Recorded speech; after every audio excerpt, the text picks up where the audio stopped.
Friends, आज हम आपके साथ में शेयर करने जा रहे हैं मस्क मेलन कुल्फ़ी।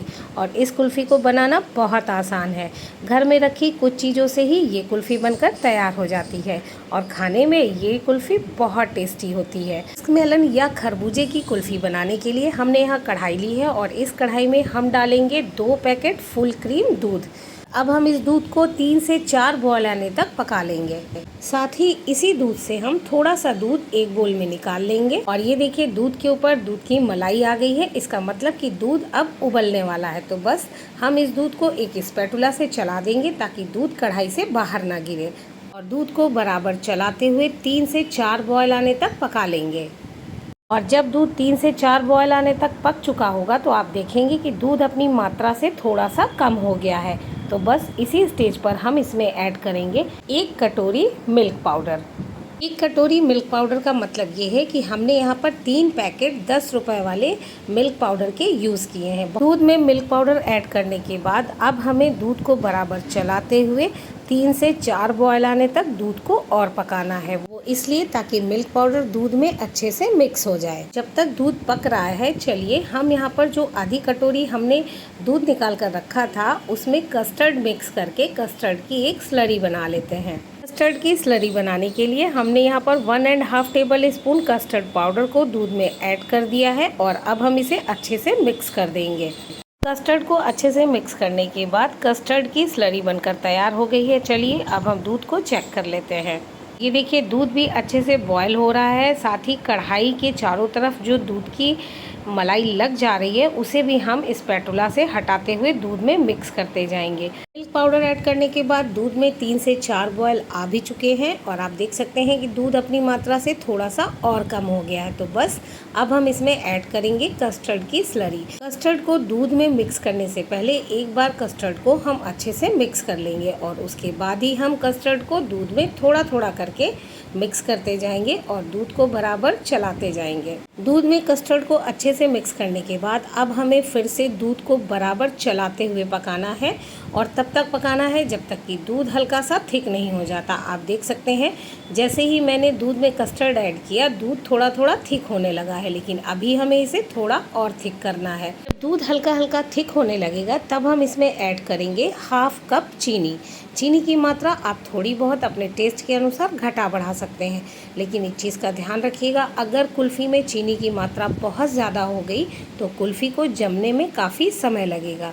चीनी ऐड करने के बाद अब हम दूध को फिर से पकाएंगे और तब तक पकाएंगे जब तक कि चीनी अच्छे से घुल नहीं जाती और चीनी का मॉइस्चर पूरी तरह से ख़त्म नहीं हो जाता और दूध थोड़ा सा और थिक नहीं हो जाता। चीनी डालने के बाद आप देख सकते हैं दूध फिर से पतला हो गया है। तो अभी हमें दूध को बराबर चलाते हुए और पकाना है और तब तक पकाना है जब तक कि दूध कुल्फ़ी वाली कंसिस्टेंसी में नहीं आ जाता। ये देखिए, दूध पकते पकते काफ़ी थिक हो चुका है और जब दूध ठंडा होगा तो ये और थिक हो जाएगा। साथ ही आप देख रहे हैं कि स्पैटुला को भी दूध ने अच्छे से कोट कर लिया है। और कैसे पता चले कि ये दूध जो हमने पकाया है वो परफेक्ट है कि नहीं, तो इसके लिए स्पैटुला पर एक लाइन बनाइए। अगर वो लाइन आपस में मिल नहीं रही है तो आप समझ लीजिए कि दूध अच्छे से पक चुका है।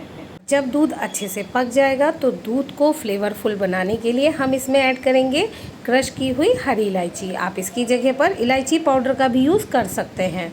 तो बस अब हम गैस को ऑफ कर देंगे और इस दूध को बिल्कुल ठंडा होने के लिए छोड़ देंगे। अक्सर लोगों की शिकायत ये रहती है कि चाहे हम कुल्फ़ी बनाएं या आइसक्रीम बनाएं तो उसमें आइस क्रिस्टल ज़रूर आते हैं। तो वो इसलिए आते हैं क्योंकि जब हम दूध को पकाते हैं तो उस दूध को पकाने में अगर थोड़ी सी भी कसर रह जाती है, यानी दूध में मॉइस्चर या पानी रह जाता है, तभी कुल्फ़ी या आइसक्रीम में आइस क्रिस्टल बनते हैं।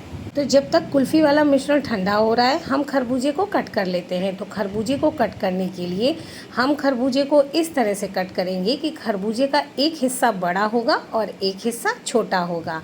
खरबूजे को कट करने के बाद अब हम खरबूजे के जो बीज होते हैं उन्हें निकाल देंगे। ये देखिए, हमने खरबूजे के सारे बीज बहुत अच्छे से निकाल दिए हैं और अब हम इसे साइड में रख देंगे। और ये देखिए, कुल्फ़ी वाला मिश्रण बिल्कुल ठंडा हो चुका है। साथ ही आप इसकी थिकनेस देखिए कितना गाढ़ा हो गया है। तो बस अब हमें एक मिक्सी का जार लेना है और इस जार में हम ये सारा कुल्फ़ी वाला मिश्रण डाल देंगे और इसे एक बार ब्लेंड कर लेंगे ताकि ये कुल्फ़ी वाला मिश्रण का जो टेक्सचर है वो बिल्कुल क्रीमी सा हो जाए और अगर कुल्फ़ी वाले मिश्रण में थोड़े से लम्स रह गए हों तो वो भी ख़त्म हो जाए। ये देखिए लम्स फ्री क्रीमी सा कुल्फ़ी का ये मिश्रण बनकर तैयार हो गया है। तो बस अब हम इस कुल्फ़ी वाले मिश्रण को खरबूजे में डाल देंगे, यानी कुल्फ़ी वाले मिश्रण से खरबूजे को फिल कर देंगे और फिल करने के बाद अब हम खरबूजे के ऊपरी वाले पार्ट को खरबूजे के ऊपर रख करके खरबूजे को ढक देंगे और इसे टूथपिक की सहायता से बंद कर देंगे ताकि ये खुले नहीं। टूथपिक की मदद से खरबूजे को अच्छे से ढकने के बाद अब हम इसे फ्रीज़र में रख देंगे 3 से 4 घंटे के लिए ताकि ये सेट हो जाए। चलिए अब हम दूसरे तरीके से मस्क मेलन कुल्फ़ी बनाते हैं। दूसरे तरीके से बनाने के लिए यहाँ पर फिर से एक खरबूजा लिया है और उस खरबूजे से हम थोड़ा सा पार्ट कट कर लेंगे। खरबूजे का थोड़ा सा हिस्सा कट करने के बाद अब हम इसके बीज को निकाल देंगे और खरबूजे को पील आउट कर लेंगे। खरबूजे को पील आउट करने के बाद अब हम इसके छोटे छोटे टुकड़े कर लेंगे और अब हम इन कट किए हुए खरबूजों को मिक्सी के जार में डाल करके पीस लेंगे। और ये देखिए हमने खरबूजे को पीस लिया है, इसका एक फाइन पेस्ट बना लिया है और अब हम इस खरबूजे के पेस्ट को कुल्फ़ी वाले मिश्रण में ऐड कर देंगे। लेकिन उससे पहले आप देख सकते हैं कि कुल्फ़ी वाले मिश्रण का टेक्सचर बिल्कुल क्रीमी सा है और लम्स फ्री है और इस मिश्रण में आप किसी भी फ्लेवर को ऐड करके कुल्फ़ी बना सकते हैं। कहने का मतलब ये है कि कुल्फ़ी का जो हमने ये मिश्रण बनाया है इसे आप मिश्रण ना कह करके कुल्फ़ी का बेस कह सकते हैं, जिसमें आप तरह तरह के फ्लेवर ऐड करके तरह तरह की कुल्फ़ी बना सकते हैं। अब हम इस बेस में ऐड करेंगे खरबूजे का पेस्ट और पेस्ट ऐड करने के बाद हम इसे अच्छे से मिक्स कर देंगे। खरबूजे को कुल्फ़ी वाले पेस्ट में अच्छे से मिक्स करने के बाद अब हम इसे मोल्ड में डालेंगे। तो मोल्ड में डालने के लिए हमने यहाँ पर ये कागज़ के कप लिए हैं। अगर आपके पास कुल्फ़ी वाला मोल्ड है तो आप वो भी ले सकते हैं, या आप इस मिश्रण को कुल्हड़ में, मटके में, किसी भी मोल्ड में डाल करके आप इस कुल्फ़ी को बना सकते हैं। मिश्रण को कप में ऐड करने के बाद अब हम इसमें ऐड करेंगे खरबूजा चंक्स, यानी खरबूजे को हम छोटे छोटे टुकड़ों में चॉप कर लेंगे और उन्हें भी हम इस कप में ऐड कर देंगे। ऐड करने के बाद अब हम इस कप को कवर करेंगे। कवर करने के लिए हमने यहाँ पर सेलोफिल फॉइल का यूज़ किया है, आप इसकी जगह पर कोई पॉलीथिन भी ले सकते हैं। कप को कवर हम इसलिए करते हैं ताकि इसमें आइस क्रिस्टल ना बने। दोनों कप को कवर करने के बाद अब हम इसमें स्टिक लगाएंगे। आइसक्रीम स्टिक लगाने के लिए हम इसमें हल्का सा कट लगाएंगे एक नाइफ की मदद से और उसके बाद इसमें आइसक्रीम स्टिक लगा देंगे। हमने यहाँ पर प्लास्टिक आइसक्रीम स्टिक का यूज़ किया है, आपके पास जो आइसक्रीम स्टिक हो आप वो लगा सकते हैं। और अगर आपके पास आइसक्रीम स्टिक नहीं है तो आप बिना आइसक्रीम स्टिक लगाए भी इस कुल्फ़ी को बना सकते हैं। चलिए अब हम इन कप्स को भी 3 से 4 घंटे के लिए फ्रीज़र में रख देते हैं। ये देखिए 3 से 4 घंटे हो चुके हैं और हमने खरबूजे को फ्रीज़र से बाहर निकाल लिया है। तो चलिए अब हम इसे खोल कर दिखाते हैं जो हमने इसमें कुल्फ़ी का बेस यानी कुल्फ़ी का मिश्रण डाला था वो सेट हुआ है कि नहीं। और ये देखिए बिल्कुल परफेक्ट खरबूजा कुल्फ़ी बनकर तैयार हुई है। तो सबसे पहले हम खरबूजे को एक नाइफ़ की सहायता से पील आउट कर लेंगे। और ये देखिए हमने खरबूजे को बहुत अच्छे से पील आउट कर लिया है और आप देख सकते हैं कि ये खरबूजा कुल्फ़ी कितनी सुंदर दिख रही है। तो अब हम इसे कट करेंगे। ये देखिए हमने खरबूजा कुल्फ़ी को कट कर लिया है और कट करने के बाद ये कुल्फ़ी देखिए कितनी सुंदर दिख रही है। बिल्कुल क्रीमी सा टेक्सचर आया है इस खरबूजा कुल्फ़ी का। तो अब हम इसे छोटे छोटे स्लाइसेस में और कट कर लेते हैं। और ये देखिए हमने खरबूजा कुल्फ़ी को छोटे छोटे स्लाइसेस में कट कर लिया है और देखने से कोई ये बता नहीं सकता कि ये खरबूजा कुल्फ़ी है। अगर इसे कोई दूर से देखेगा तो वो यही कहेगा कि ये कोई खरबूजे की मिठाई है जो बहुत ही टेस्टी बनी होगी। और अब हम इसे गार्निश करेंगे चॉप किए हुए बादाम से।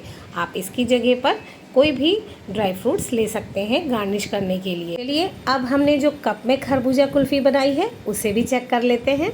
ये देखिए कप वाली कुल्फ़ी भी अच्छे से सेट हो गई है। तो चलिए अब हम इसे भी खोलकर चेक कर लेते हैं कि ये खरबूजा कुल्फ़ी कैसी बनी है। और ये देखिए ये खरबूजा कुल्फ़ी भी अच्छे से सेट हो गई है। तो अब हम इसे कप से बाहर निकालेंगे। तो इसके लिए हम कप को इस तरीके से रिमूव कर देंगे। आप चाहें तो कट करके भी निकाल सकते हैं। और ये देखिए बिल्कुल परफेक्ट खरबूजा कुल्फ़ी बनकर तैयार हो गई है। तो आप चाहे इस तरीके से खरबूजा कुल्फ़ी बनाइए या आप चाहे तो इस तरीके से भी खरबूजा कुल्फ़ी बना सकते हैं। तो आपको दोनों तरीकों में से कौन से तरीके की खरबूजा कुल्फ़ी ज़्यादा टेस्टी लगी, हमें कमेंट करके ज़रूर बताइएगा। पर मुझे तो कप वाली खरबूजा कुल्फ़ी ज़्यादा पसंद आई है। तो अगर आपको हमारी ये रेसिपी पसंद आई हो, वीडियो अच्छा लगा हो, तो प्लीज़ हमारे वीडियो को लाइक करना, शेयर करना, कमेंट करना, साथ ही ऐसी ऐसी अच्छी रेसिपीज़ देखने के लिए चैनल को सब्सक्राइब करना बिल्कुल मत भूलिएगा और नोटिफिकेशन के लिए बेल आइकन को ज़रूर प्रेस कीजिएगा।